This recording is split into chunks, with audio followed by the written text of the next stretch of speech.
Good evening, everyone. We're here for the continuation of the review of the Perna application before the planning board. And Rich Whitty, myself, and Ron Monroe entry. I'm sorry. It's okay, it's a hard one. As soon as I started to say it, my mind just brought. The planning board members are here, John Ledwith, Desiree Hickey, and the applicants. And I think on the screen is our counsel, Ashley Torres.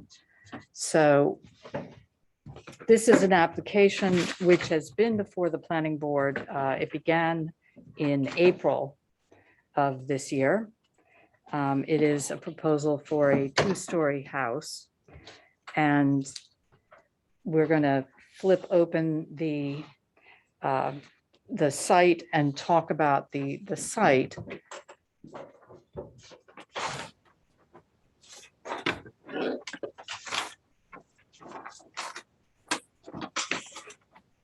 Current plan.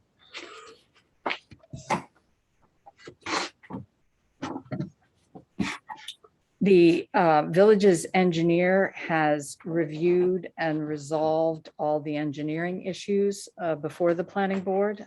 John, I don't know if you want to speak to that first before we talk about the site. And I apologize, I'm getting ready to go on vacation, so I'm being cautious. I'm wearing a mask so I can hopefully stay healthy. So if you can't hear me, put your hand up. Everybody looks good. Okay.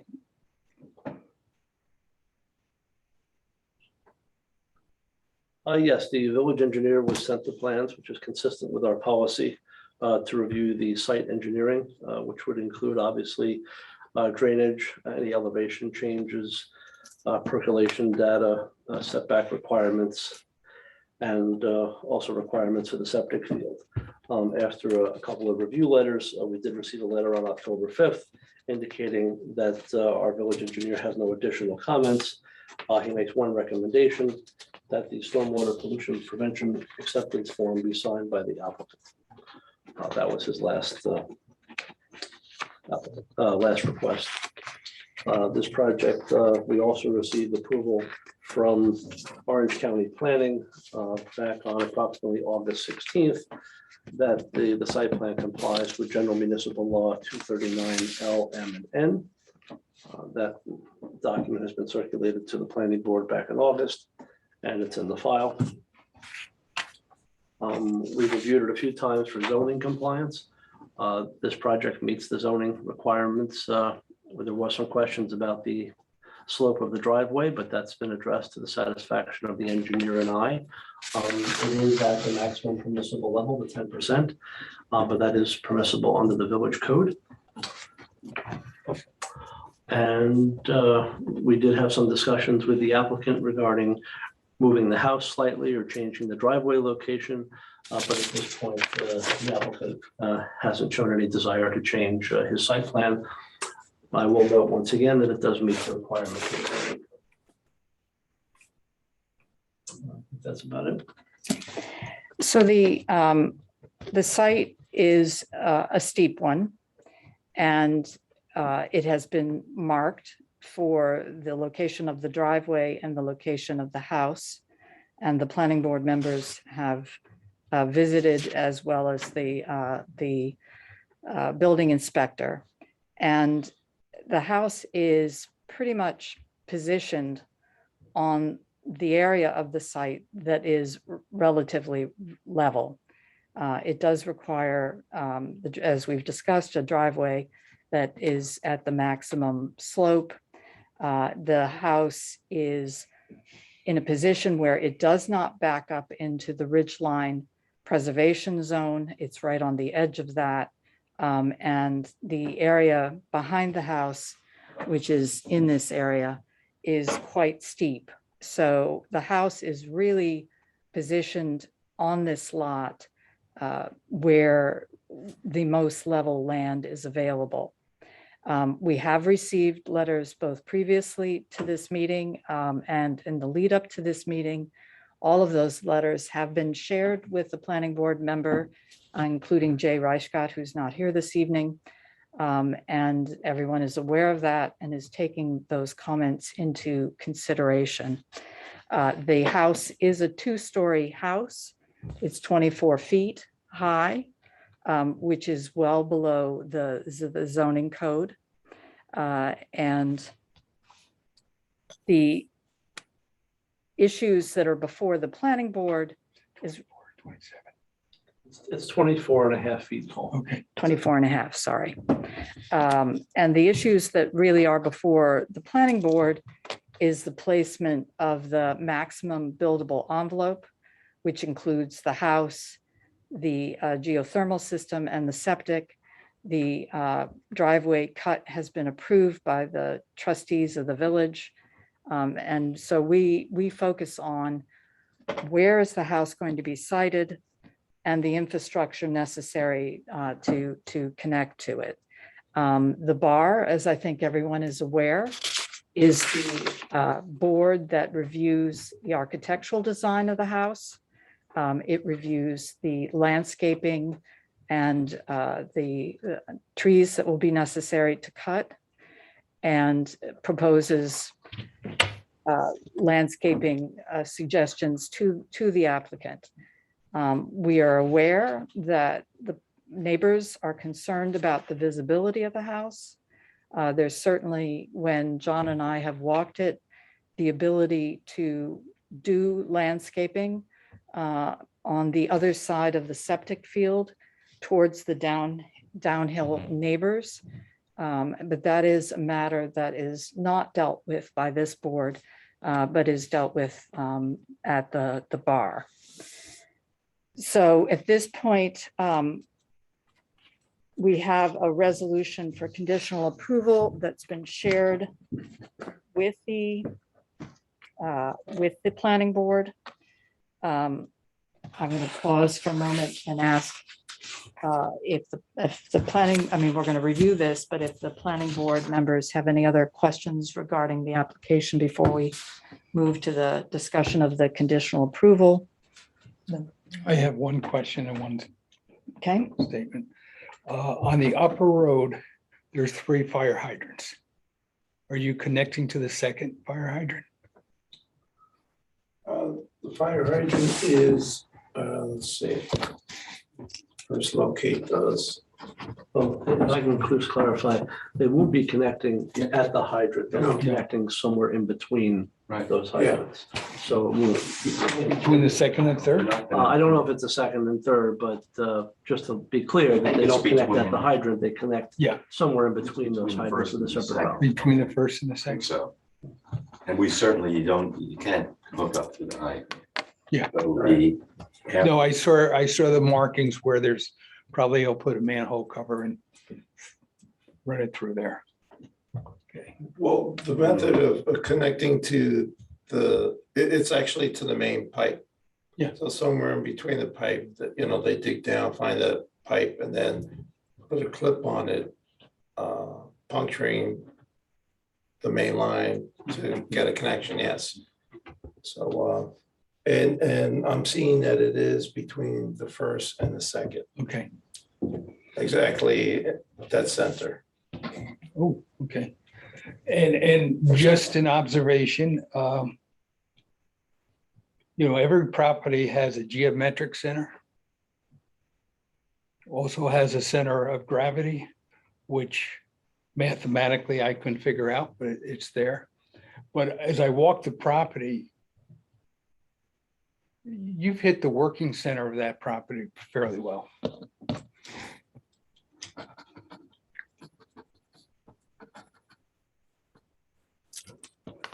so I know that there are various neighbors that are online on the Zoom. I believe we are aware of the fact that there was a discussion about possibly coming in from a different direction to the property, but that would involve a redesign of the way the house has been laid out, and the driveway as proposed is code compliant. I think the people can chip in if they wish, but the other issues I believe that have been under discussion in the public comment relate primarily to the design and the landscaping. And as I say, those would be the domain of the bar and go before that. So Paula, do you have a question? We can't, you're still muted. Still muted.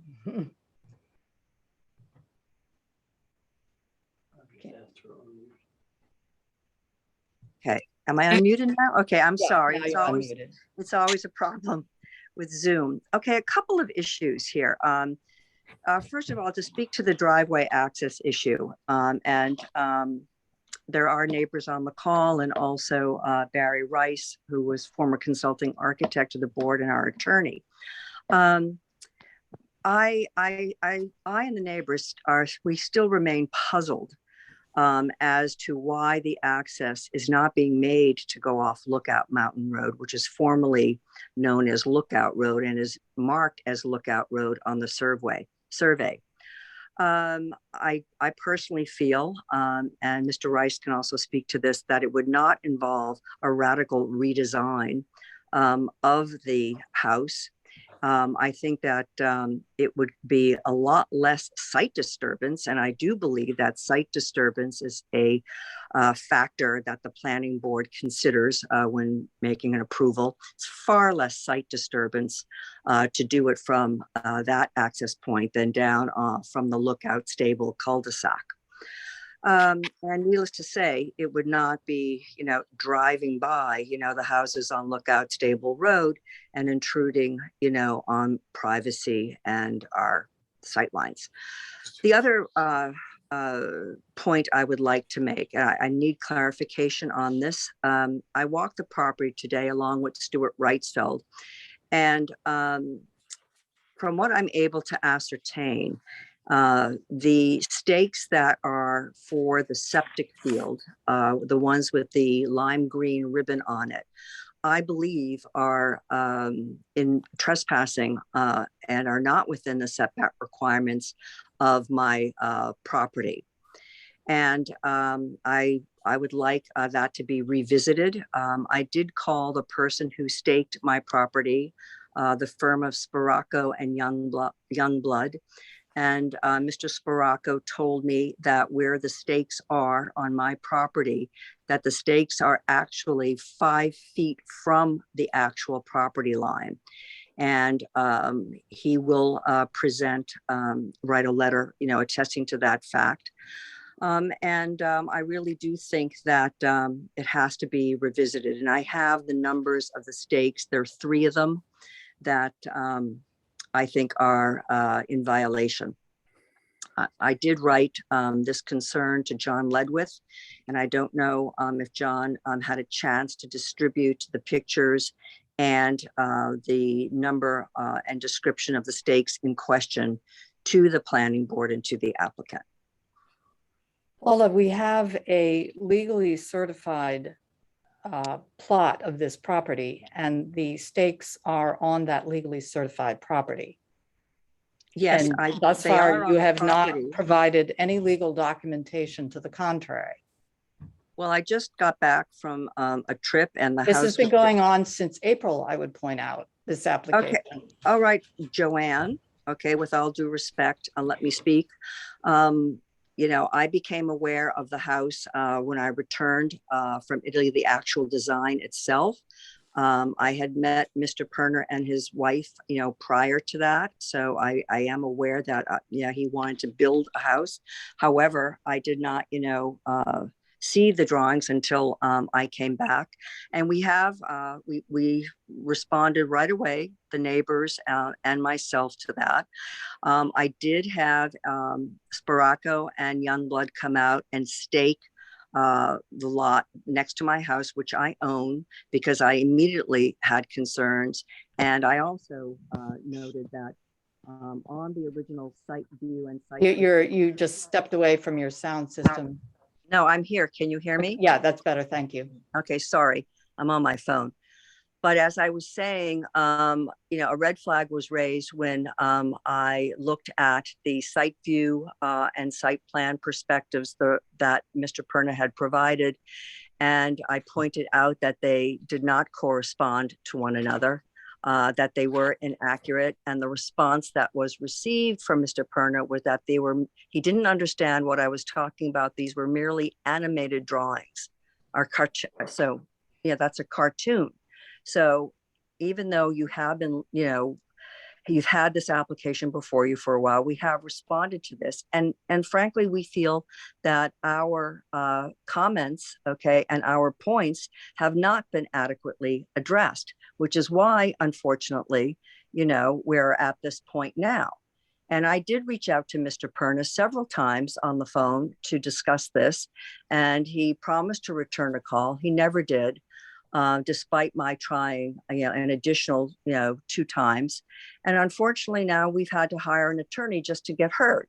So, I, frankly want to point out that, we have been trying to be heard, and it isn't until this point that we feel we are being heard and we have valid concerns. We are very much aware of the neighbors' concerns that's been presented to the board.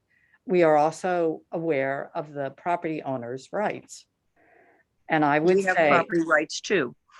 And also, just to go back before I lose my train of thought, being at my age. no, I'd like to stay with my train of thought, please. Okay, go ahead.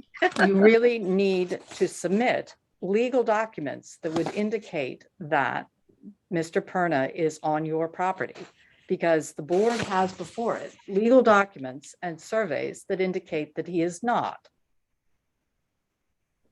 Okay, well, I could have Mr. Sparaco, he has offered to write a letter. You will get it No, a letter tomorrow. is not sufficient. I mean, Ashley can speak to this, but we need a survey to indicate that that the property lines are incorrect. And I think John Ledwith, I don't know how many weeks or months ago, indicated that to you, that if the No, it property was line. never indicated to me.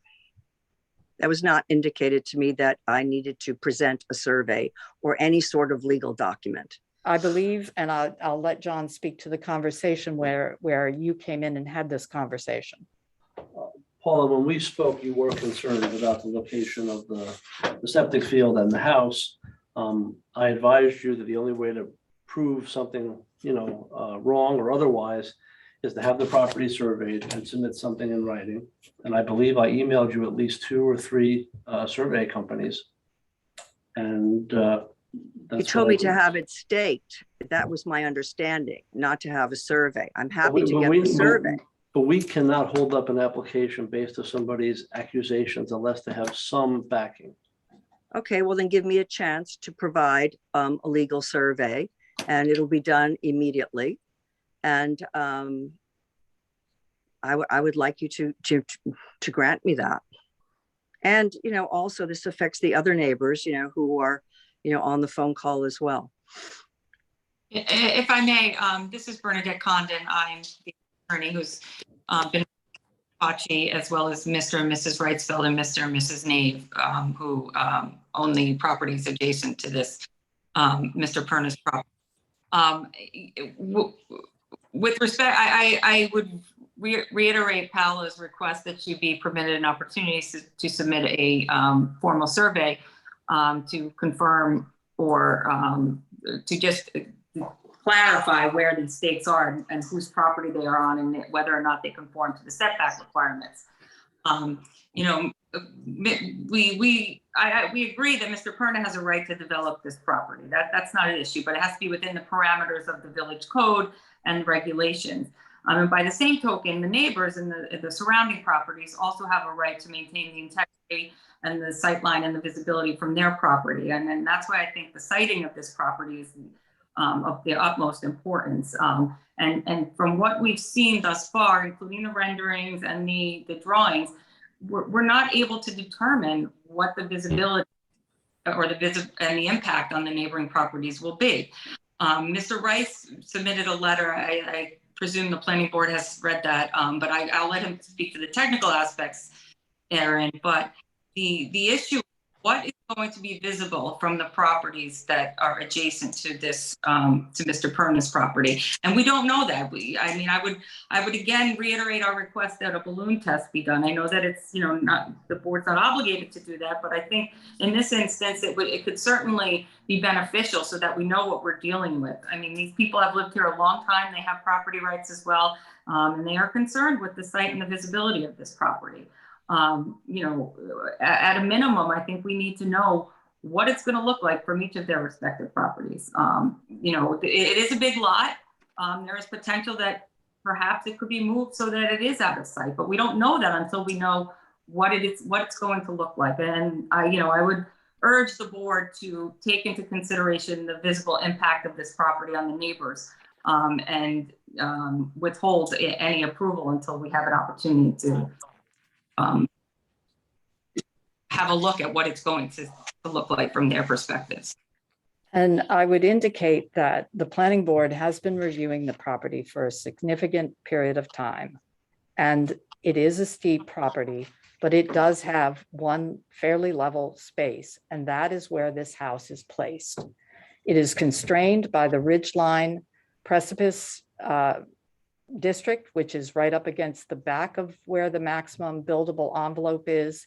This is not sometimes, well, not very often anymore. The easy to build upon sites have largely been built upon. But sometimes the planning board has flexibility as to where the house goes. Very often it does not. And this is, I think, an instance where ultimately we need to confer with all the planning board members. But certainly, in my opinion, the house is placed in the place which is the flattest area. And I'm going to defer for the moment to Ashley. Ashley. Sure. So just to comment on a few points there. One is that the planning board does have a survey from a licensed professional showing where the bounds of the property are, and that's in the record before you for consideration. As far as visibility, that's one of many different considerations that this board reviews when reviewing any application. You also are looking at physical features of the property. I know this property is partially within the ridgeline precipice, so avoiding that area, limiting disturbance, and figuring out where best on the site the home should be situated. So those are all things within the board's purview. I do believe Mr. Price's letter was based on an earlier, some plans from May where there had been submissions since that date. As far as looking at visibility, it's not, the board's not obligated to require a visible analysis from a neighboring property. It's really judging visibility as a whole and how it's visible from the public. I did ask, I know the village engineer is not present, but we did ask him to weigh in on one aspect of the visibility. And there was a comparison, I think, in Mr. Price's letter about the grade, and he did opine that that was not an appropriate way to measure it compared to the height and the elevation of the property. So it's really, if the board feels there's something more that's needed to be able to assess visibility, then that's something, within your purview to request. But if you believe the applicants complied and submitted everything that allows you to evaluate visibility among all the other factors, then that's within your purview to move forward. And I would indicate, which I've said before, we are talking about the placement of the house. The ultimate design of the house is before the bar. And I think this is an instance where the applicant and the neighbors can work together on landscaping possibilities. I'm sure Mr. Perna is sitting here in the audience. He's probably just as keen not to see you as you are not to see him. I don't know, would you like to comment, about landscaping? I told Christopher Gow at the bar meeting, I want to put in the same type of plants, species that are there. Okay, I'm not planning on putting a big hedgerow all around my house so no one can see it. I would say that Ms. Tochi's house is probably about 60 feet away from her neighbor's house right across the street from her. She then has a neighbor right behind her house, about the same distance. My house is going to be 300 feet away from her property, from her house. From her doorway, walking out her doorway, she will not even be able to see my house.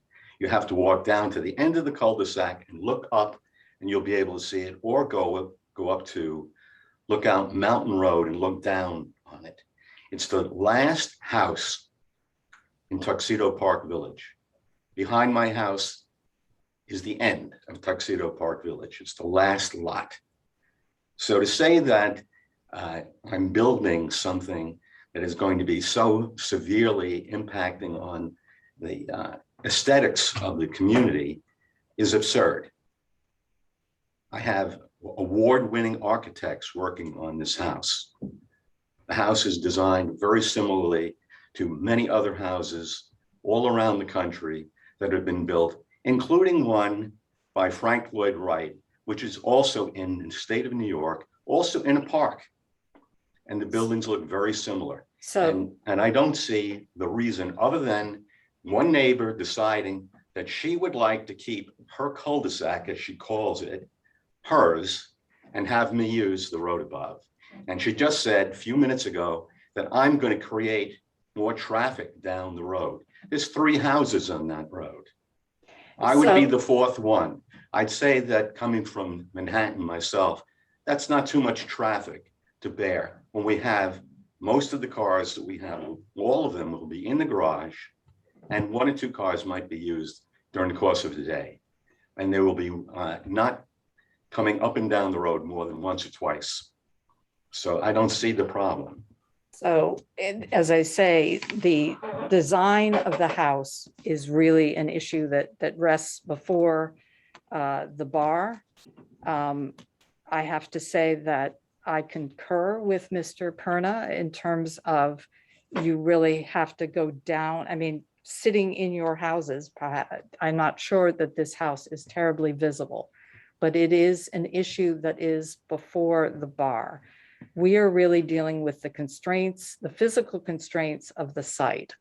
So Ashley, we have a legally approved survey. This application, if it passes the planning board component, was still before the bar. And there's additional time that will be spent there. But can we go ahead on the basis of the legally approved survey that we currently have? Ms. Tachi can provide a survey to us, and if there is a discrepancy, obviously it needs to be addressed.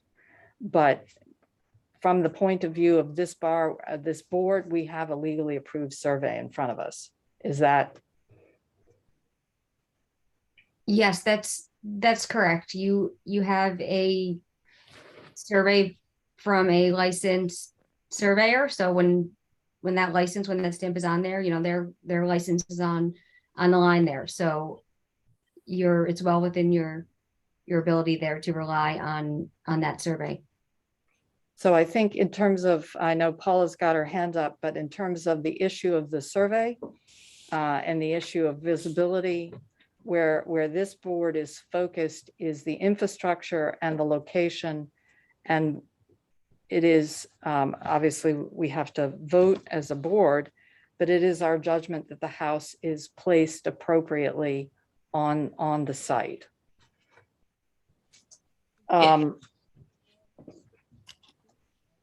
Ashley, do you want to go through the resolution, or actually I'll start and let you chip in, but the resolution for approval indicates the various plans that have been submitted, as John has indicated. The engineer has signed off on all of these plans.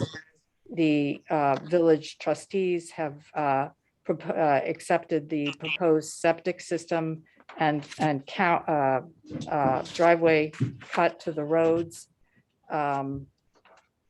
The approval is subject, obviously, to significant engineering reviews of the plans. No blasting is allowed.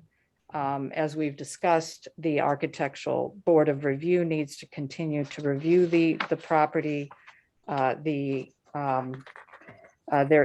need to correct just a typo on number 11. It should be trees in the area of the septic plant that can be removed or replanted. The work obviously should be in accordance with the Uniform Construction Code. No plans can deviate the construction material, and that is the substance of the resolution to approve the planning board side of the fence. Paula, would you like to make a comment? Yes, and I believe that Barry Rice also would like to make a comment. I just, frankly, it's to the Perna's benefit, cost-wise, and I'm a cost expert, that's what I do for a living, to enter from the Lookout Mountain side. It's far less costly on a lot of levels to access. I will the say house. that has been discussed before the board, and the applicant has, the two possibilities were reviewed. They have implications about how the house is laid out, and the applicant has chosen to go the other way. Okay, I would code like to add, compliance. Joanne, I would like to add, what about the site disturbances? Far greater site disturbance, from him, doing the driveway from Lookout Stable, Road, the cul-de-sac, than there is, if he were to enter off of Lookout Mountain Road. And I thought that the planning board considers site disturbance as a key factor. There's an enormous amount of site disturbance compared to Lookout Mountain Road. Yeah, the architect would like to comment. I'm just commenting generically, not for Jack Perna per se, but just generically. I agree that Mr. Perna also looked at other options, but one of the reasons he purchased this property, and I'm not speaking for him, I'm actually speaking as a designer, that Paula is correct, the site disturbances. So it's interesting that you say that, because he also chose the location of the driveway for site disturbances. When you buy a piece of property in the middle of nowhere, the last thing you want to see is a driveway. So the house is designed so when you're sitting there having your coffee or wine throughout the day, all he sees are wooded areas. To put the driveway on the northwest side would just kill that idea. So I don't know if you agree. And Jack, I but can, that's- and that was something that the planning board took into consideration, that he did not want the driveway and the garage in effectively his backyard. So that was part of the choice of the siting of this house. And we've looked at the cut and fill, and with it's close to neutral on the overall site. And I think at this stage of the game, I mean, we have, all the planning board members have read Barry's comments about the property. I think they are really appropriate for the bar. Ms. Condon, would you like to add something? Yeah, I was just, you indicated that Ms. Tachi can provide a survey, and if there are discrepancies, they could be addressed. Would the board's resolution be subject to a review of that survey, which Ms. Tachi's indicated that she could have, right away? Yeah, Ashley? That we can add that as a condition? Sure, it's not presently I included. object to that, because if she takes weeks and weeks, she's going to delay my construction. As it is, we're getting started very late in the season. And if she'd like to get a survey, she should have done the survey before this meeting. She has done this every time we've had a meeting. She makes her objections the day of the meeting, so that there's no preparation, including tonight. And so if you wanted a survey to be done, you could have had a survey done. And I do not want you walking on my property. It's private property and you don't belong there. Perna. Mr. So Perna, it is up to Mr. Perna, the Mr. board, Perna but I said- would add that if there is some dispute in the surveys, that really boils down to a private matter that the two owners would have to resolve between themselves, outside of this forum. This board's relying on the legal survey that it has. You've seen nothing to the contrary. So if there is some dispute, then I think that will be addressed between the two owners. Yeah, I would Okay, suggest Mr. that- Perna, I would like to just say, I did not walk on your property, nor did Stuart Reitzfeld, okay? And frankly, I really feel offended by you in the sense that I have reached out in a very Paula, friendly gesture. Okay, no, Paula. wait a minute, but wait a minute, let No, me continue because I've excuse been me, cut I'm going to off. stop you here. I'm No, going to stop no, you I want here. to continue No, because Paula, we have no. written our concerns before the meeting. And we have I'm not, heard your I don't come to concerns, the and meeting Mr. and Perna raise the has objections concerns at the as last well. minute. Joanne, I really wish you Paula, would let me this just finish. conversation about the survey is at least a month old, if not older. And John indicated, and I believe he sent you the name of surveyors, is that correct? Yes, but I was under Then- the understanding that it was to be staked, not have an actual survey. And I'm willing to do Paula, that we now. have a legal survey in front of us, and that is what we are going to rely on. And no, based on what my counsel is indicating, we will not make the conditional approval subject to the survey. There is time. Mr. Perna is moving on to the bar. That will absorb some time, but I would suggest if you have concerns about the legal limits of your property, you get that survey and it can be resolved. We are working with a legal survey which has been presented to this applicant and has been before us for quite a few months. Ms. Condon? I didn't take my hand down. Okay. With that, do any of the planning board members have further comments? No. So may I have a motion to the resolution of conditional approval of the site plan for the Perna application? Second, all in favor? Aye. With that, the application moves on to the bar, and I would suggest if there are concerns regarding the legal limitations of the property, that you address them promptly. We have a set of minutes to review. Did everybody have a chance to take a look at those?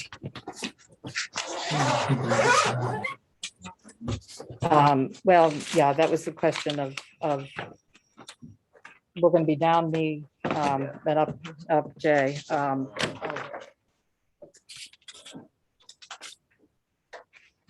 So Ashley, on the So minutes. if there are minutes where, as you have a new member here, if there are minutes where you need Jay to be present to approve them, because you will require a vote of 3 members, you all should right, hold so off then on we'll- those we'll- until. We'll defer the minutes then. So with that, may I have a motion to conclude the meeting? Second, all in favor? Thank you. Thank you. I'm sorry that this is not necessarily the resolution that the neighbors were looking for, but we are balancing your interests and the interests of the property owner. And with that,